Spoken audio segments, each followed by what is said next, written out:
Y tú escuchas Radio Obra Misionera. Que Dios bendiga ricamente a cada uno de nuestros radio oyentes. Ese siempre es el deseo de nuestro corazón.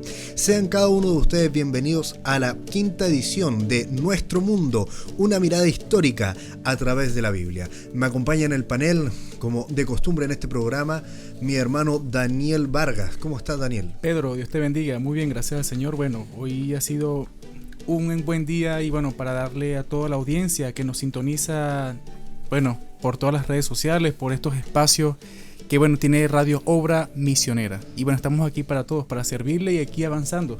Amén. También me acompaña mi hermano David Cáceres. ¿Cómo está, hermano David? Dios le bendiga. Dios te bendiga, Pedro. Dios les bendiga a cada uno de los radioescuchas que están atentos a nuestro programa, a este programa Nuestro Mundo. Feliz de poder estar trabajando para la obra del Señor. Amén. Y nuestro hermano Roberto Martínez. ¿Cómo está, Roberto? Muy buenas tardes. Bueno, aquí con alegría, con entusiasmo para poder sumergirnos en la historia del gran libro, del Amén. Canon histórico por excelencia, la Santa Biblia. Amén. Amén. Retomando lo que les hemos traído en cada uno de estos programas, en el último imperio que quedamos fue el imperio babilónico. Correcto. Y era el traslape en la caída del imperio babilónico y el auge, el comienzo de un nuevo imperio que se apoderaría de toda esta parte del mundo, tanto de Asia como casi llegando a Europa, pasando también por África. El imperio medo-persa. Nuestro hermano Daniel nos trae un análisis, un recuento histórico, una cronología completa de los reyes que gobernaron todo lo que fue el imperio medo-persa, desde que nació hasta cuando ya fue declinando. Bueno, fíjate, Pedro, hermanos acá presente, la formación del imperio persa se dio a través de la tribu de los persas que, debido a que aceptaron al principio el dominio de los medos, pronto surgió un caudillo que supo organizarla. Vemos allí a Ciro I, quien dio el nombre a la dinastía Aqueménidas. Esta dinastía, digamos que fue el inicio de este gran imperio, que es el que vamos a estudiar, porque estamos conociendo parte de la historia, y fue dada también por este Ciro, que era un gran político y excelente general. Unificó a sus compatriotas y se incorporó a los medos al vencer a su rey Astiages. Esto fue aproximadamente en el 550. Desde ese momento se lanzó a la conquista de los reinos vecinos como Lidia y Babilonia. En 540 Ciro vence a Sardes y a Creso, rey de Lidia, y se anexa este país. 3 años más tarde se apodera Babilonia. Cuando en 529 aproximadamente muere Ciro, luchando contra los nómadas del nordeste del primer gran imperio indoeuropeo. Estaba sólidamente establecido, por llamarlo así. Ciro se mostró tolerante a la política y seguidamente a sus sucesores, y permitió a los judíos el regreso a Jerusalén. Este Ciro I, podemos verlo allí dando ese gran nombre a la dinastía Aqueménida. Vemos allí que esta dinastía fue la que gobernó el imperio persa, fundada por Ciro II el Grande, tras vencer a Astiages, este último rey de los medos, y da a entender de que luego de esos sucesores, que fue Cambises II y Darío I el Grande, continuaron sus obras, dando inicio a esta dinastía. No hay que perder esa secuencia. Ciro I fue como dando la fundación a esta dinastía, integrándose allí Cambises, ¿cierto? Correcto. Sus sucesores, Cambises II y Darío I el Grande, continuaron estas grandes obras, y este último reorganizó el imperio, alcanzando el cenit de su poder. Sin embargo, los sucesivos fracasos al intentar someter a las ciudades griegas, como guerras médicas, en la primera mitad del siglo V a.C., debilitaron el imperio, y aún lo harían más las tendencias. Aquí no sé si verlo acá, pero fueron tendencias de provincia hasta que las conquistas de Alejandro Magno, que puso fin a este imperio. fue el que le dio el fin al imperio persa, que más adelante lo podemos ver a través de las escrituras y a través de los estudios que hemos hecho en este día. Ahora, vemos ahora Ciro II, que fue, digamos, el primero. O sea, Claro. el primero dentro de este imperio. Claro, Ciro II. Fue el Ciro el Grande. Ciro el Grande, exacto. Correcto. Bueno, Ciro II disfrutó de ambas herencias iranias, persas y medas. Cuando se alzó con el poder, utilizó precisamente los ejércitos medos para continuar sus conquistas. Implementó una política de perdón a los reyes enemigos que había comenzado su abuelo Astiages, quien les envió sus ejércitos al percibir las ínfulas independentistas de Ciro. Se dice que tampoco ejecutó al rey de Babilonia cuando conquistó esa ciudad, donde restableció el culto a Marduk. Este Marduk se le daba el nombre por ser sirviente diario al templo, tenía así como un nombre, era como un significado del Marduk, o sea, es un sirviente diario, constante al templo en el que ellos hacían sus cultos. Y este dios, digamos, este culto que hacían a Marduk, era primogénito de Ea, dios de la mitología sumeria.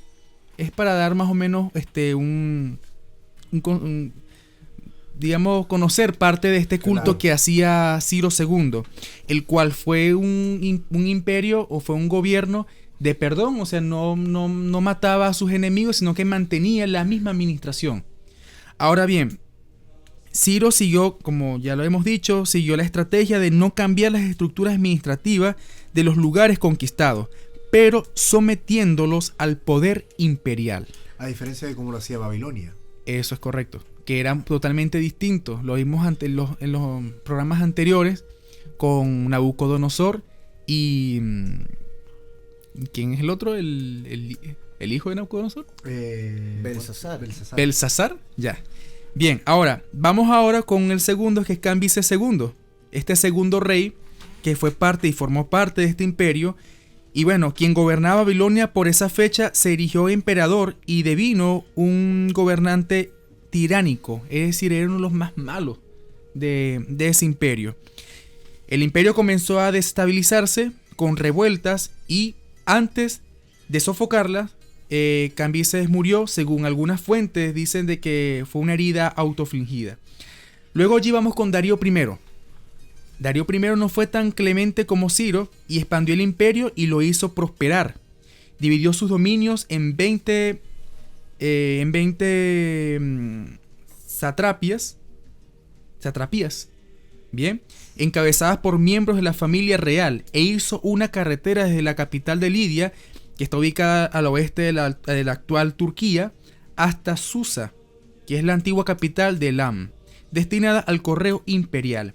Más adelante de este imperio que tuvo Darío I, él se extendió los límites del imperio, pero tropezó con el poder de las polis griegas, quienes se negaron a doblegarse, dando inicio a las guerras médicas, estas guerras médicas, que culminó con la batalla de Maratón, donde los persas fueron derrotados y se salvó a Atenas de la invasión.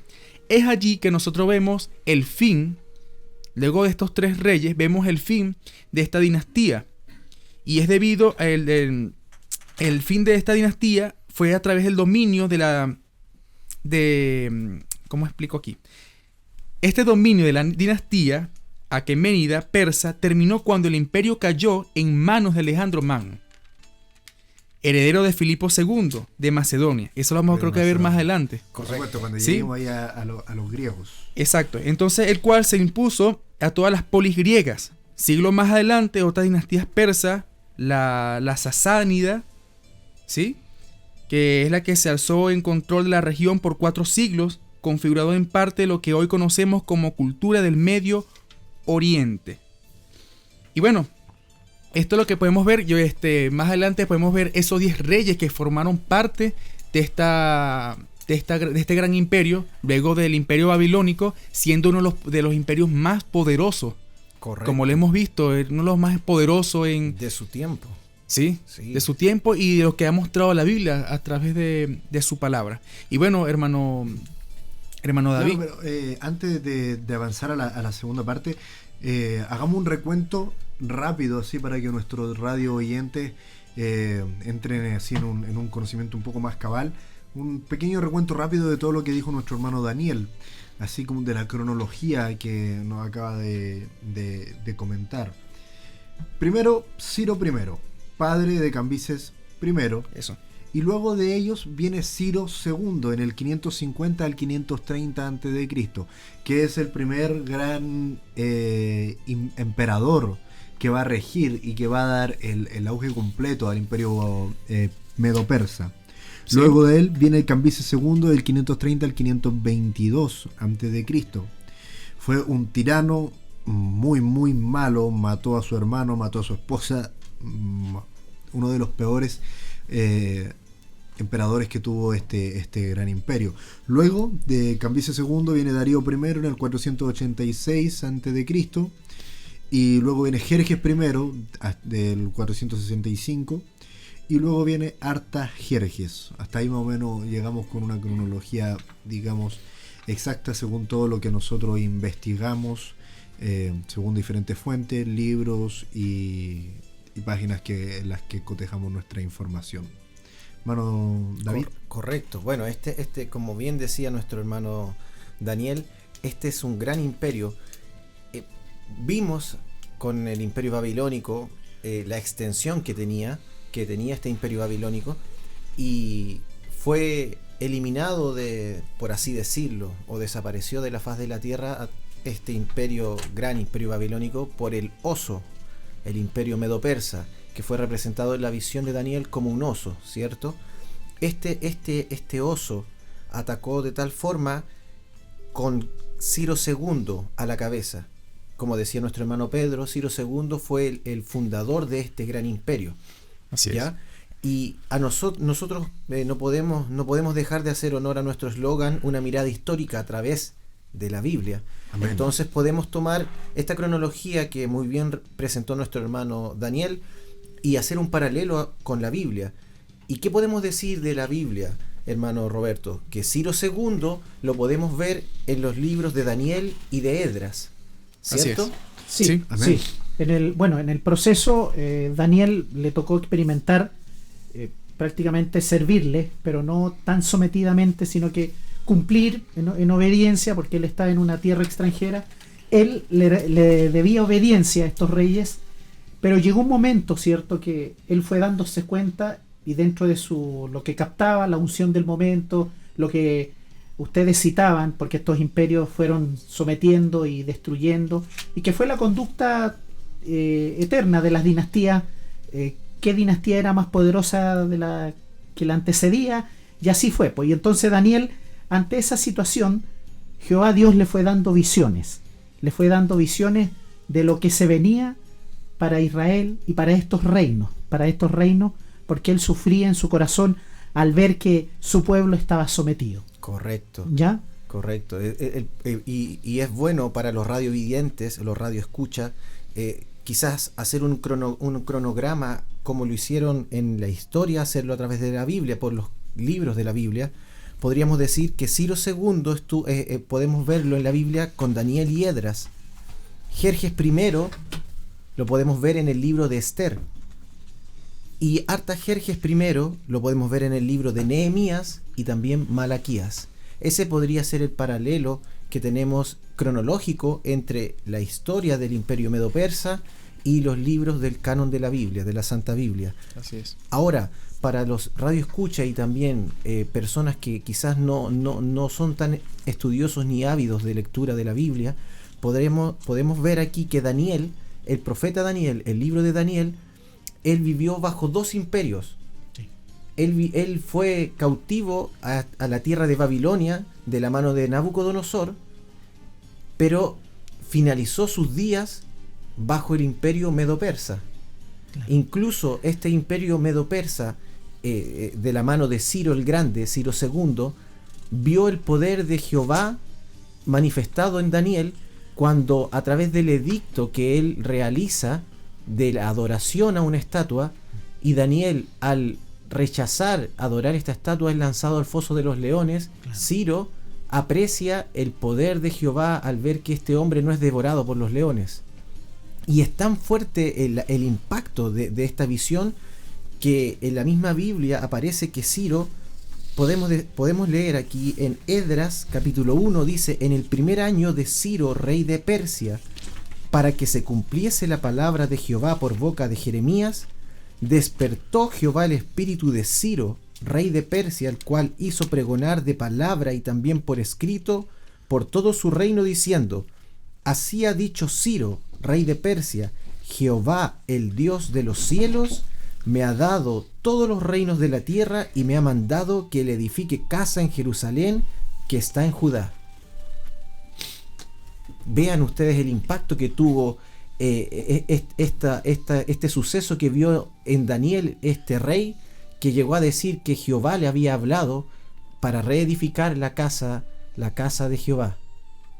No sé qué puedes decir en cuanto a eso, hermano Daniel, porque históricamente también tenemos que Ciro, o que el imperio medo-persa, a diferencia del imperio babilónico, permitía que sus pueblos subyugados tuvieran ciertas libertades. Claro. ¿Cierto? Sí, es que como que hubo una ley de perdón, o sea, se perdonaba cualquier culto, cualquier cualquier actividad religiosa. Es decir, no había como que no era tan estricta como la fue babilónica. Lo que pasa es que la de Babilonia estaba iniciando y ellos querían el poder y no podían permitirle que otros llegaran con diferentes pensamientos. La idea era mantener el mismo como dominio, como todo un imperio. Lo que pasa es que el imperio babilónico, al empezar a crecer, se empezó a nutrir de las demás culturas. Claro. Y empezó a crecer en ese sentido, a ampliar. Ellos tomaban los conocimientos y entregaban los suyos también, solo que obviamente lo hacían de una manera brutal, porque era una invasión. Claro. Nadie invade un país pidiendo permiso. Pero no había misericordia en eso, o sea, era tal cual. Claro, pero ¿qué pasó con el imperio medo-persa? Lo que tenía el imperio medo-persa, que causaba al entrar en otros territorios con otras culturas, que estos, si bien los subyugaban y eran aplastantes, no eran pacíficos. Correcto. No. Porque a ellos les gustaban mucho los esclavos, pero eran muy inteligentes en darse cuenta de que los pueblos que ellos esclavizaban, si les restringían mucho y si les ponían muchas barreras y que no tuvieran la libertad más importante, que para ellos era la libertad de culto, así es, estos pueblos se te rebelaban. Y tener una rebeliación de varios miles de personas, estamos hablando en un tiempo en el que varios miles es lo que hoy día se podría decir como varios millones de personas, implicaba la caída de un reino, la caída de un imperio, el desastre. Claro, si llevamos a la actualidad, para los radiovidentes, la magnitud de este imperio, podríamos decir que en su apogeo el imperio medo-persa ocupó los actuales países de Irak, parte de Egipto, Afganistán, Pakistán, Armenia, Jordán, Turkmenistán, Omán, Turquía, Siria, el Líbano y Yemen, entre algunos otros. O sea, una vasta expansión de terreno. Claro, o sea, si uno mira el mapa ahí, así como diciéndolo de manera simple, ocupó todos los TAN. Eso. Uzbekistán, Pakistán, claro, Turkmenistán. Correcto. Claro, o sea, Claro, digamos, suena como una niñedad, pero es bueno tener esa visión, sí, de poder ver el mapa y ubicarte en que donde están todos esos países, eso fue lo que ocupó el imperio medo-persa. Sí, para nuestros radiovidentes, lo que dicen mis hermanos, nace un concepto que hoy día es muy popular y que todos los analistas lo ocupan. Estos imperios y dinastías dan origen a lo que es la hegemonía. Y como mi hermano Daniel citaba algunos choques de dinastía, mientras Alejandro Magno, ¿cierto?, hacía sus conquistas, porque esos choques se producían, eran inevitables dentro de los ciclos históricos, tenían que desarrollar eso y hacerse presente, ojalá eternizarse. Así es. Ahora, claro, ¿qué es lo que los hacía vulnerables? Su condición humana. Y se daban cuenta dentro de su condición humana y miserable, pero ellos, la soberbia era mayor. Entonces esto lo podemos trasladar a nuestros tiempos, que hoy día los imperios que ya conocemos, el chino, el norteamericano, ¿cierto? Ellos quieren tener la hegemonía, claro, de esto, de la población, de los pueblos las más masas, chicos, claro, de las masas, y someterlas. Y eso, estos imperios que ustedes mencionaron, fueron creadores de estas situaciones. Correcto. Y Daniel, siendo testigo de eso, y en su corazón ahí manteniéndose fiel 70 años, ¿ya? Porque el énfasis que hay que hacerle a Así nuestros es. radiovidentes, que él 70 años que estuvo ahí solo luchando, sin compañerismo, orando, buscando de Jehová, y obviamente Jehová no lo decepcionó, sino que estuvo con él. Correcto, amén. Amén. Sí. Claro, y bueno, eso que dice Roberto es verdad, y al punto al que vamos a llegar, de cuál es de todos estos imperios a que llegamos en la actualidad. Y quisiera leer aquí una parte que está en las edades de la iglesia, en el párrafo 163, perdón, donde habla sobre los imperios. Dice: la monarquía más grande y más absoluta fue la de Babilonia, que fue tipificada por la cabeza de oro. La que le seguía en grandeza fue el reinado medo-persa, que, como muestra la historia, ciertamente fue menos gloriosa y fue tipificada con el pecho y brazos de plata. Si bien estos son metales nobles, como bien decía nuestro hermano David, el oro, como hablábamos nosotros en los programas anteriores acerca del imperio babilónico, el imperio babilónico fue representado por el oro y por la cabeza, porque era lo que traía ese imperio. Todo en ese imperio tenía que ver con eso. Ellos conquistaron, y si bien fueron de la misma manera que han sido todos los pueblos que son conquistadores, que han invadido otras tierras, lo hicieron de la misma manera. Conquistaron, mataron muchas personas, hubieron muchas guerras, muchas guerras, pero lo que ellos exportaron fue el arte, la música, las letras. Ellos enseñaron a escribir la escritura ecuménica. Correcto. La arquitectura, El comercio. el comercio, algo Como muy principal. importante, porque eso lo tomaron los judíos y aprendieron de Sí, eso, al así punto es. que hasta el día de hoy ellos son grandes comerciantes. Muy buenos. Claro, y luego bajamos a la plata, ya que un metal menos noble que el oro, tiene menos valor. Y en la parte del pecho, la parte más fuerte del hombre, Así es. los brazos y el pecho, porque esos fueron el imperio babilónico. Ellos tomaron parte de lo que les dejó el imperio babilónico. El imperio persa tomó parte de esto que les dejó, pero ellos no conquistaron de la misma manera. Ellos no exportaron su cultura, porque ellos esclavizaron. Ellos fueron gobernados por grandes tiranías que los gobernaron. Hubieron reyes que fueron atroces, como mencionaba hace algún tiempo ya, Cambises II. El tipo, este rey fue tan malo que fue derrogado por su mismo pueblo. En el libro que tengo aquí en mis manos, de ediciones UC, Los orígenes del régimen republicano, la democracia en Aristóteles se llama,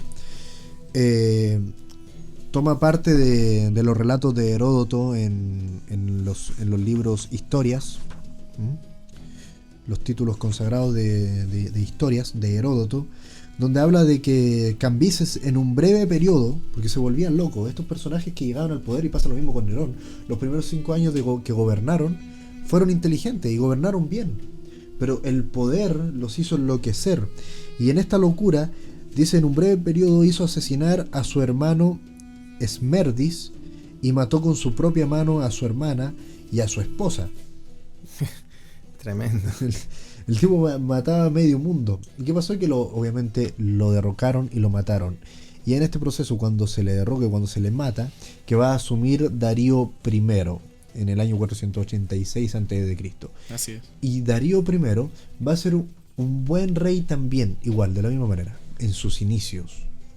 Y después va a entrar en guerra en las que fueron conocidas como las guerras médicas. Las famosas guerras médicas, es cierto. Y esto tipifica lo que la visión de Daniel de las 4 bestias, el oso, que era el imperio medo-persa. Porque fue tipificado un oso, porque avanzaba muy lento, no avanzó rápido. Sus conquistas no fueron rápidos, fueron un periodo bastante Fueron 209 años. claro, 209 años que se demoraron en llegar a ser lo que fueron conquistando y fueron llenándose de esclavos. Y bueno, el punto es lo que vamos a empezar a hablar ahora en la segunda parte de este programa. Pero mientras tanto nos vamos a ir a una pausa musical. No podemos olvidar que en medio como la historia del profeta, del lirio que crece entre medio del pantano, en medio de toda esta sangre, en medio de toda esta locura, aparece una bella historia de amor que es Esther. Bueno. Está inserta en medio de este mar de conflicto. sangre. Así es. Amén, ¿verdad? Ese punto no se nos puede olvidar. Y es lo que vamos a empezar a hablar ahora apenas entremos en la segunda parte de nuestro programa. Lo dejaremos escuchando al grupo juvenil del Tabernáculo de Adoración, canción Una Nueva Dirección.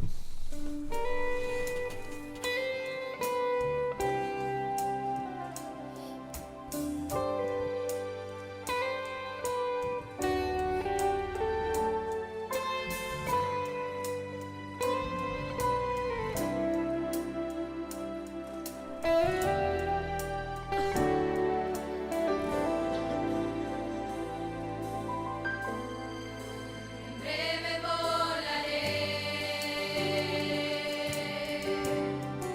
a las bodas de mi rey. No voy a negociar con el mundo mi fe, tan cierto como es Dios, el día llegará. Mientras vivo aquí, siento el cielo en mí, mas la gloria mayor que Dios me dio a mí es un encuentro triunfal, una ceremonia. Vale la pena serle fiel. En el cielo viviré, Yo no pertenezco aquí. mi destino el cielo es. Dios me arrebatará, con él voy a volar. Tengo nueva dirección, aquí no es mi hogar. Vale la pena serle fiel. En el cielo viviré, Yo no pertenezco aquí. mi destino el cielo es. Dios me arrebatará, con él voy a volar. A una nueva dirección. Mi nueva dirección es la ciudad de Dios. En las calles de oro voy a caminar. Estoy imaginando el árbol de la vida. En cuestión de tiempo yo iré allá. Mi nueva dirección es la ciudad de Dios. Y mi pasaporte yo ya aseguré. Autenticado por la sangre del Cordero. Moraré por siempre junto a mi rey.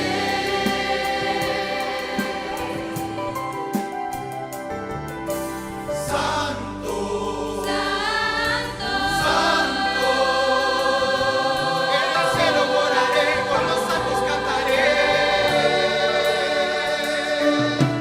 Santo, santo.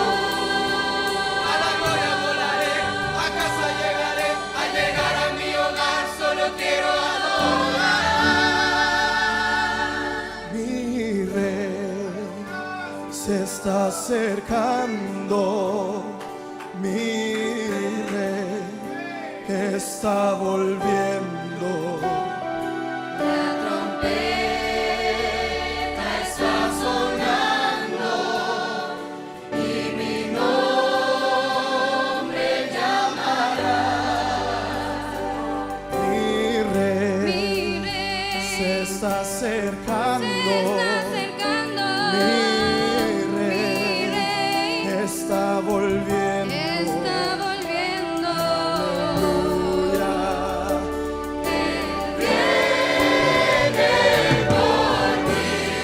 Él viene, yo sé que Él viene. Él viene. En las calles solo voy a caminar.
También estábamos escuchando una nueva dirección. El grupo de juvenil Tabernáculo de Adoración de Santiago de Chile estaba dirigido por nuestro amado tío Abel, el hermano Abel. Quipayán. Abel Quipayán. Bueno, iniciando de nuevo en el tema que nos compete esta noche, ya es noche, acerca del imperio Medo-Persa. Hermano David dijo Esther. Correcto, lo que queríamos dejar un poco abriendo el tema, un bello libro de la Biblia, muchas veces cuestionado un poco porque como que no tiene una continuidad, pero esta es una bella historia similar a la de Ruth, de una hermosa joven y virtuosa también, joven hebrea, quien tuvo una oportunidad única de ser la esposa de un emperador, y no cualquier emperador. En la Biblia es conocido como el rey Asuero, pero la historia nos dice, muchos historiadores concuerdan en que el rey Asuero del tiempo de Esther debió ser ni más ni menos que Jerjes I. Jerjes I. ¿Quién es Jerjes I? Uno de los terribles reyes del imperio medo-persa. Claro. Así es. Y aquí en la Biblia se puede ver quizás una pequeña parte de su carácter, que es cuando él en su alegría invita a su esposa para mostrar la hermosura de su esposa, Basti, y ella se niega a asistir a la presencia del rey, y el rey de una forma categórica dice: no venga más a la presencia del rey. Y allí Dios abre la oportunidad de que Esther, quien en nombre hebreo era conocida como Hadasa, también conocida como Esther, viniera y llegase a ser la esposa de este rey medo-persa. Ella cumplió un rol fundamental porque al llegar a ese nivel de altura logró detener una masacre o un genocidio, pudiéramos decirlo en este día, del pueblo hebreo. El pueblo hebreo estaba siendo víctima de una manipulación, de una maquinación de un malvado Amán. Hermano Roberto. A ver. Entra en escena un muy querido personaje que le ayuda a Esther, que quiere acercarse a ella y lo logra. Es Mardoqueo. Y se establece un diálogo donde él trata de persuadirla, mostrándole la conspiración del entonces gobernador. Entonces ahí ocurre un evento muy importante. Bueno, Pedro, usted sabe. Claro, o sea, la conspiración de la que está intentando convencer Mardoqueo a Esther es de la que se relata en el capítulo 3 de Esther, versículo 8, para ser más preciso, donde dice: y dijo Amán al rey Asuero: hay un pueblo esparcido y distribuido entre los pueblos en todas las provincias de tu reino, y sus leyes son diferentes de las de todo pueblo, y no guardan las leyes del rey, y al rey nada le beneficia dejarlos vivir. Por esto fue que le propuso el rey lo que se concluyó, pues mandar a matar a cada uno de los personajes de este pueblo.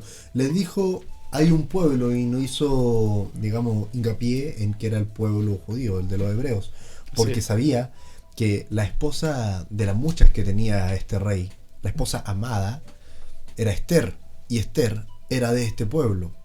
Entonces, digamos que hizo juego desde su astucia para inducir al rey a este genocidio que iba a perpetrar. Correcto. ¿No, David? Amén, eso es cierto. Y esa es una de las artimañas o las tretas más comunes que hace nuestro adversario, el diablo.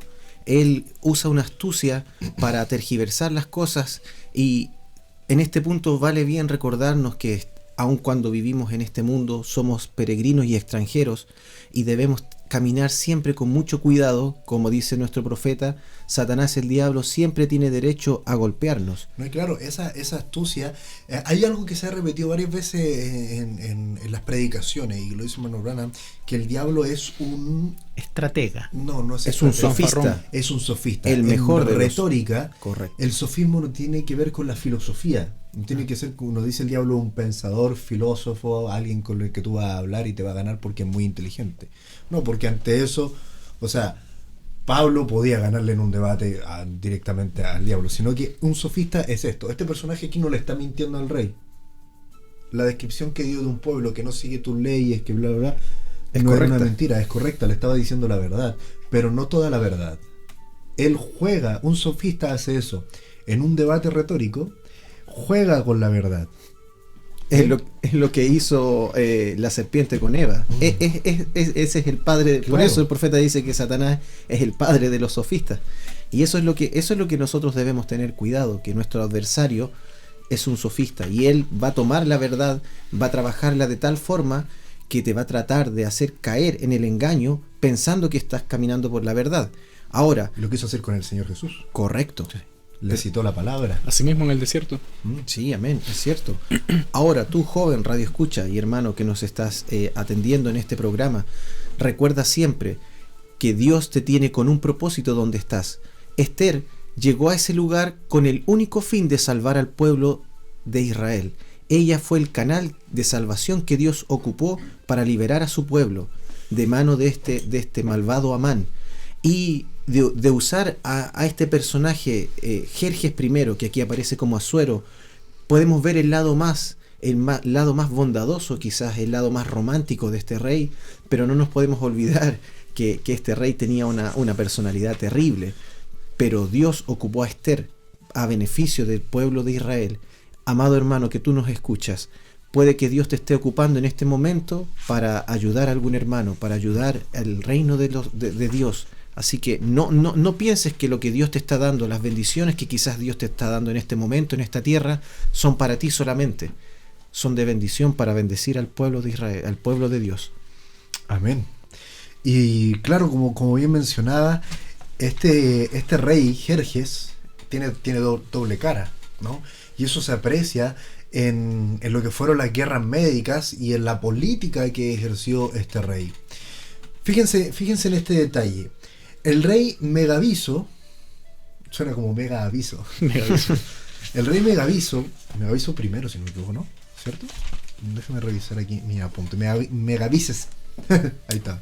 Ya. Megavises II fue malo, como ya lo habíamos dicho. El tipo fue muy malo, fue un tirano a todo dar. El tipo mató a su familia con tal de seguir reinando, mataba a medio mundo. Cambises. Cambises. Cambises. Sí, ok. Cambises. Yo estaba buscando aquí. Sí. Sí, Cambises. yo me Sí, me había enredado con este otro personaje. Fue un verdadero loco. Cambises II fue muy malo, fue un tirano, ¿no? Y este tirano, una de las cosas, digamos, que se resaltan en los relatos de Heródoto, es que cuando uno de sus súbditos, de sus consejeros más leales, aquí dice el más valioso y brillante de sus colaboradores, le dijo que el pueblo lo consideraba un tirano, este tipo le dijo: mira, constata entonces por ti mismo si los persas, refiriéndose a su pueblo, tienen razón y si son ellos o si son ellos los que desvarían al hacer esa afirmación. Le dijo: si yo disparo contra ese hijo tuyo que tienes ahí, si yo disparo una flecha y le acierto de lleno en el corazón, quedará claro que los persas hablan sin fundamento. En cambio, si fallo, podrás afirmar que los persas tienen razón y que yo estoy fuera de mis cabales. O sea, fíjense la locura que tenía este personaje. Así es. Quiero llegar a un punto y por eso quiero resaltar la locura de este personaje. Quería mostrar que no estaba loco. Quería mostrar que estaba acuerdo si le daba de lleno en el corazón al hijo de su mejor aliado en ese momento. Y si no le daba en el corazón, quería decir que los persas estaban en lo correcto y él estaba loco. ¿Qué pasó? Obviamente le dio en el corazón, como disparó y luego abrió el cuerpo y vio que la flecha le dio de lleno en el corazón. Y le preguntó a este muchacho, le dijo: ¿a quién has visto en el mundo entero manejar el arco de un modo tan certero? Y Proxaspes, que se llamaba el valioso y brillante colaborador, le dijo, lleno de temor, porque también tenía miedo de que le iba a quitar a él la vida también, dijo: Señor, desde luego creo que ni el mismo Dios hubiera disparado tan certeramente. De este modo hacía alusión a la irracionalidad de Cambises. ¿Qué pasó con Cambises? Se hace una revuelta que llevó al trono a Darío, pero el proceso que hay antes de que Darío llegue al trono, Darío I, es un debate político muy muy interesante, porque son tres personajes los que debaten: Otanes, Megabizo, y ahí está el personaje al que me estaba refiriendo yo, Megabizo, que era uno de los reyes más importantes del imperio, y Darío I. Estos tres personajes van a debatir de la siguiente manera: van a debatir entre cómo van a gobernar después de que maten a este tirano, cómo van a gobernar el imperio. Y proponen tres políticas, tres tipos de gobierno que hasta el día de hoy funcionan: la democracia, la oligarquía y la monarquía. La monarquía. ¿Mm? El primero de ellos es Otanes. Se refiere negativamente a la monarquía, régimen al que acusa de conducir a quienes lo ejercen a la desmesura, que es un estado de irracionalidad y por lo mismo de no conformidad con las reglas de gobierno que emanan de la razón. Este Otanes era muy adepto a cómo se manejaban los gobiernos en las polis griegas. Estamos hablando de Atenas, Esparta. Este régimen, según Otanes, desvía de sus principios habituales incluso al mejor de los hombres. La riqueza que el poder pone a su alcance lo hace soberbio y envidioso, y el orgullo lo induce a cometer actos de desmesura criminal. Y envidia lo hace odiar a los mejores y a rodearse de los peores. Eso está hablando, esa era la percepción de Otanes acerca de lo que es la monarquía, ¿ya? Un régimen monárquico. Y luego avanzamos al segundo personaje, que es Megabizo. Y bueno, para los que nos están escuchando, estamos hablando del periodo que va del 530 a.C.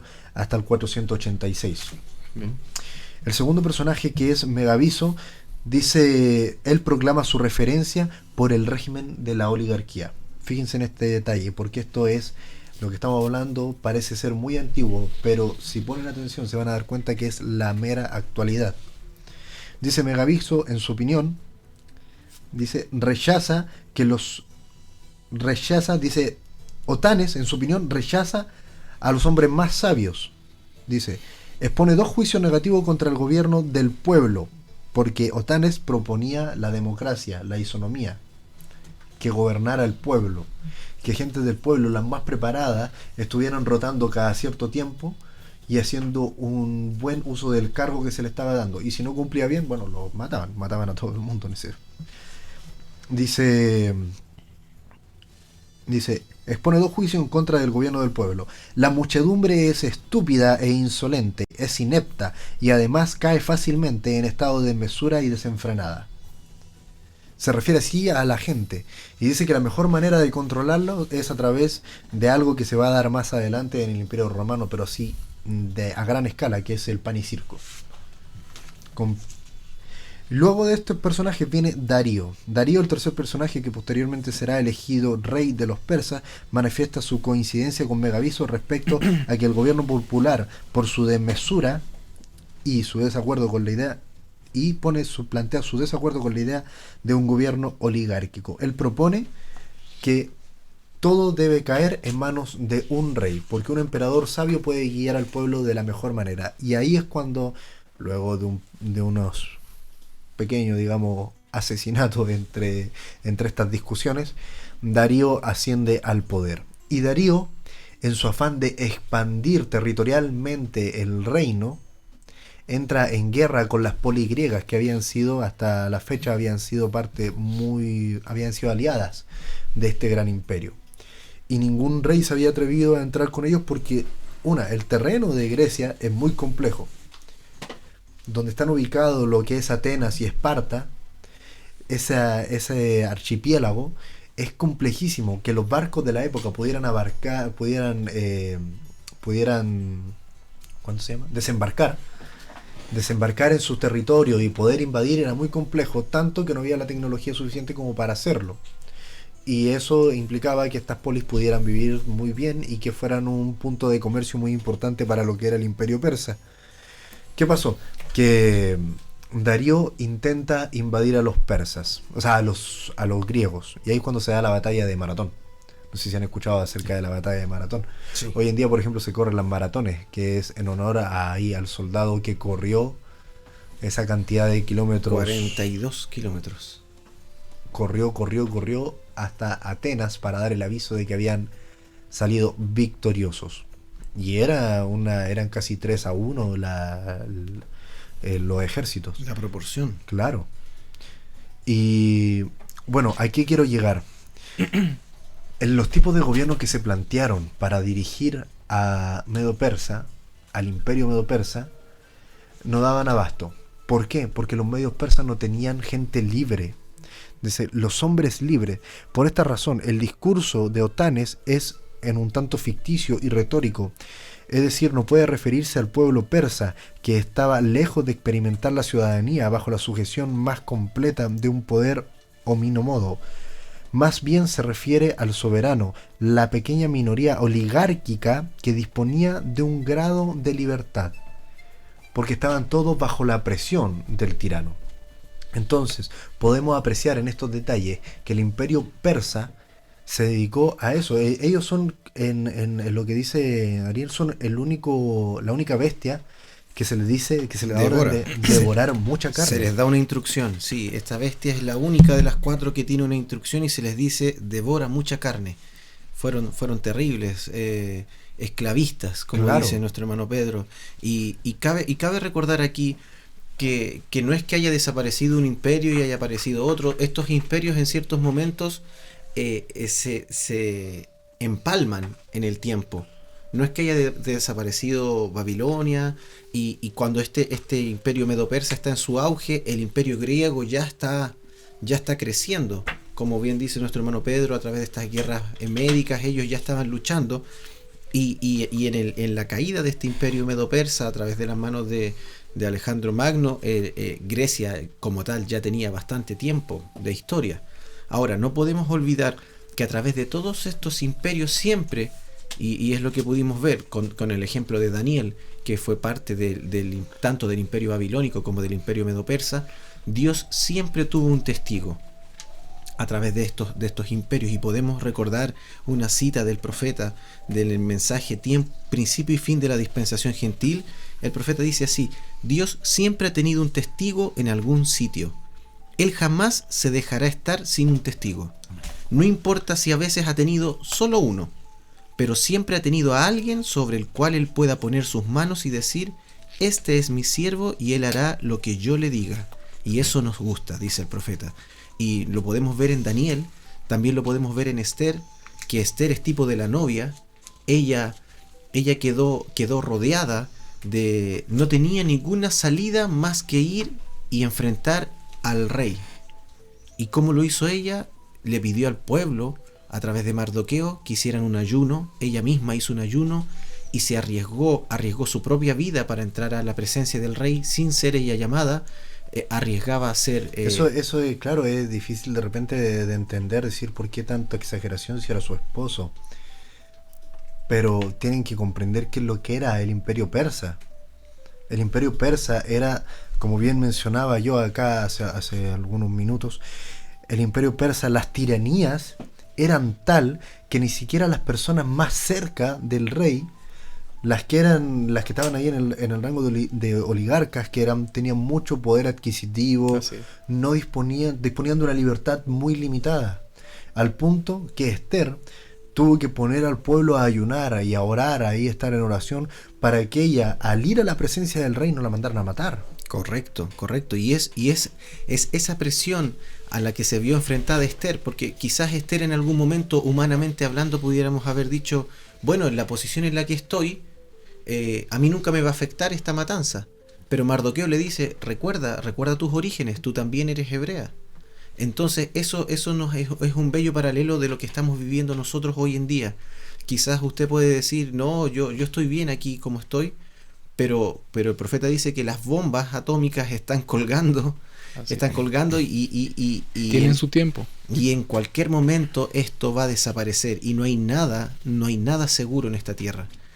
Al igual que Esther, solamente tenemos salvación en nuestro amado Señor Jesucristo, quien es nuestro Rey y nuestro esposo. Claro. Claro. Y bueno, avanzando en la línea histórica, Daniel, ¿nos puedes comentar acerca de los últimos reyes del Imperio Medo-Persa antes de la invasión de Alejandro Magno? Bueno, habíamos conversado en tiempos de... Mientras estudiábamos, vemos acá, luego de... Aquí tenemos, luego que terminó Artajerjes. Darío I, Darío I, ¿verdad? Tenemos allí... Ya, vamos por acá. A Jerjes primero. Exacto. Sí. Jerjes I, luego Artajerjes I, luego allí Jerjes II. Vamos bien, ¿no?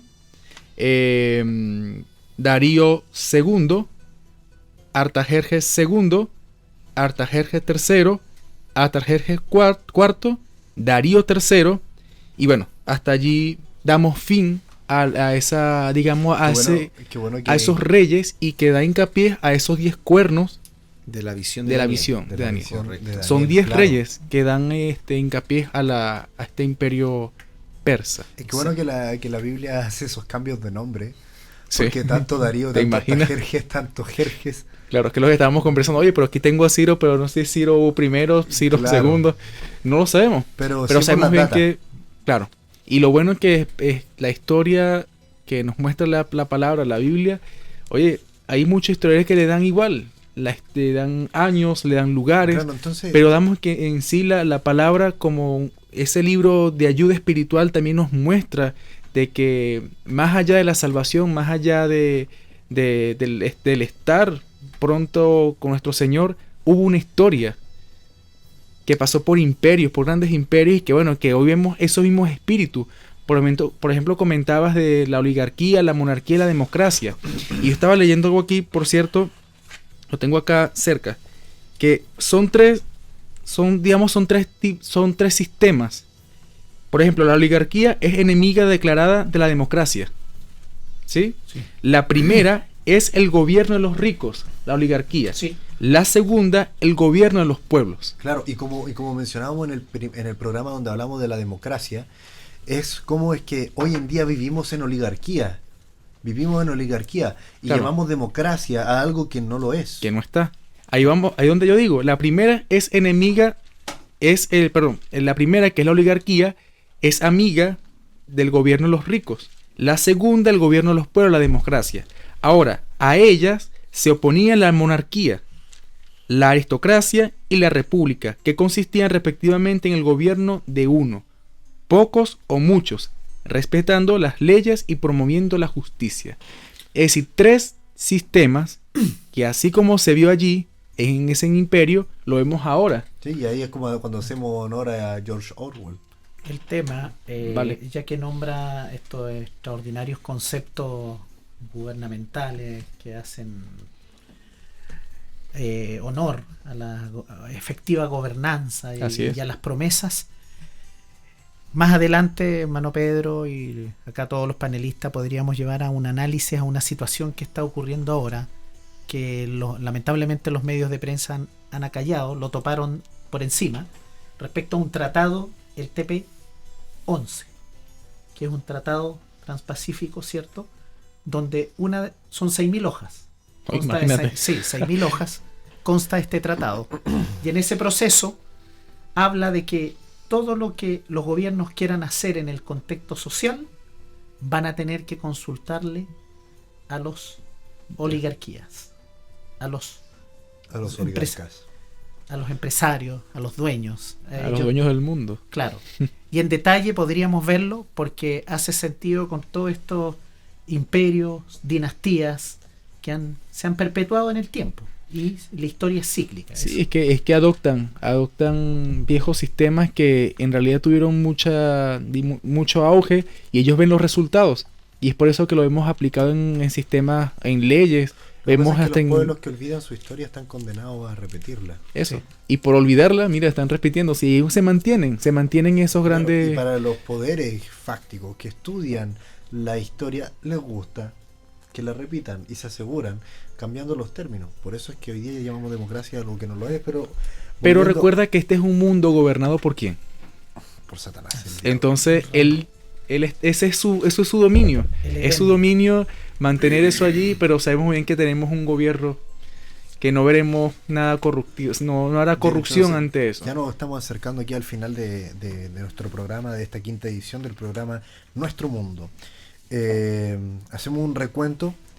Con Ciro II, el imperio estaba en su pic culmine. Él fue el primer gran emperador, Ciro Así es. el Grande. ¿Ya? Pasa a Cambises II, Ujú. comienza un pequeño declive, tienen algunos problemas ahí adentro. Y luego ya Sí. con Darío I y Jerjes I, el imperio es donde queda en su tope máximo. Y luego empieza a decaer. Esa dinastía. Porque con Jerjes perdieron las dos batallas. O sea, ganaron, si bien ganaron la batalla de las Termópilas, la ganaron. Sí excitaron las ganas de pelear de los griegos.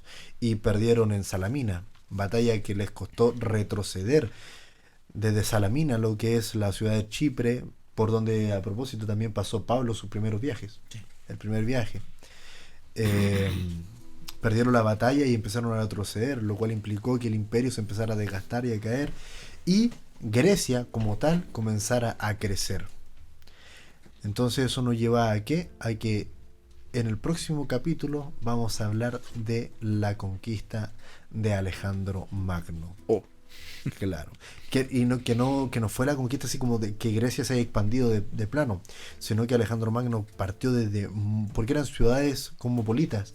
Eran ciudades que se dirigían solas, no había un rey de Grecia.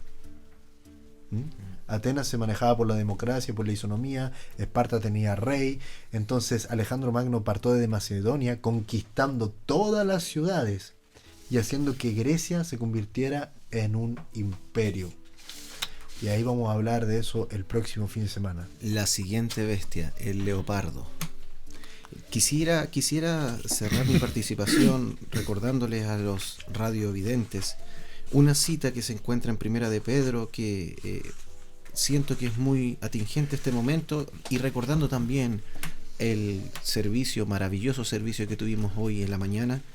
Dice así en Primera de Pedro 2, versículo 9: Mas vosotros sois linaje escogido, Amén. real sacerdocio, nación santa, pueblo adquirido por Dios, para que anunciéis las virtudes de aquel que os llamó de las tinieblas a su luz admirable. Amén. No te olvides, hermano, no te olvides, amigo, tenemos un propósito en esta vida, y ese propósito es manifestar lo que somos por dentro. ¿Y qué somos por dentro? Hijos de Dios, comprados a precio de sangre.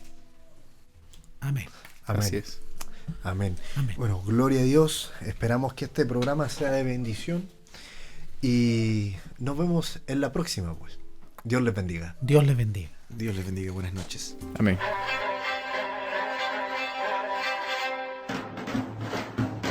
Y tú escuchas Radio Obra Misionera.